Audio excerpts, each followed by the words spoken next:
اللہ جانے خوف عمران ہے یا بغض عمران، لیکن ختم ہونے کا نام ہی نہیں لے رہا، اور اسی خوف کی وجہ سے روزانہ اخلاقی پستی کی ایک نئی حد کو پار کیا جاتا ہے۔ پہلے عمران خان پر بے شمار جھوٹے مقدمات بنائے گئے اور پھر غیر قانونی طور پر عمران خان کو گرفتار کیا گیا۔ جب اس سب سے دل نہیں بھرا تو چادر اور چار دیواری کا تقدس پامال کرتے ہوئے زمان پاک پر حملہ آور ہو گئے۔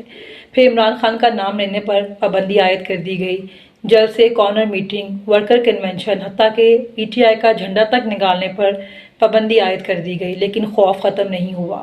سارے الیکٹیبل سے پی ٹی آئی کو چھڑوا دیا گیا اور جھوٹے بیانات دلوائے گئے، اور ابھی تک سیاسی کارکنان کی اغوا کا سلسلہ جاری ہے۔ اور پھر کل ایک اور اخلاقی گراوٹ کی حد پار کرتے ہوئے خان کی باپردہ بیوی کے اوپر الزام لگا دیا گیا۔ کیا یہ سب کرنے سے آپ لوگوں کے دلوں سے عمران خان کی عزت کو یا محبت کو ختم کر سکتے ہیں؟ لوگوں نے عمران خان کو بغیر کسی لالچ کے سب کو آزمانے کے بعد اپنی مرضی سے چنا ہے۔ اس طرح کی حرکتوں سے خان کی عزت میں کوئی کمی نہیں آ رہی۔ چاند پر تھوکنے سے چاند کو کوئی فرق نہیں پڑتا، تھوک اپنے منہ پر واپس آتا ہے، یہ بات کو یاد رکھیں۔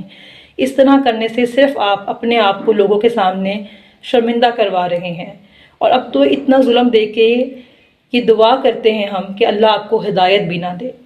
اور میری تمام پاکستانیوں سے گزارش ہے، چاہے وہ پاکستان میں رہتے ہیں یا پاکستان سے باہر رہتے ہیں، چاہے جتنا بھی جھوٹ پھیلایا جائے، جتنی بھی مایوسی پھیلائی جائے، لیکن آپ نے 8 فروری کو اپنے حق کے لیے ضرور نکلنا ہے۔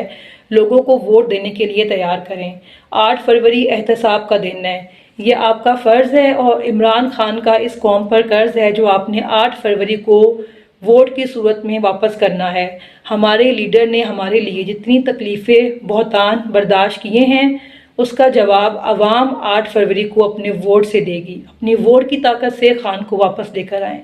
پاکستان زندہ باد۔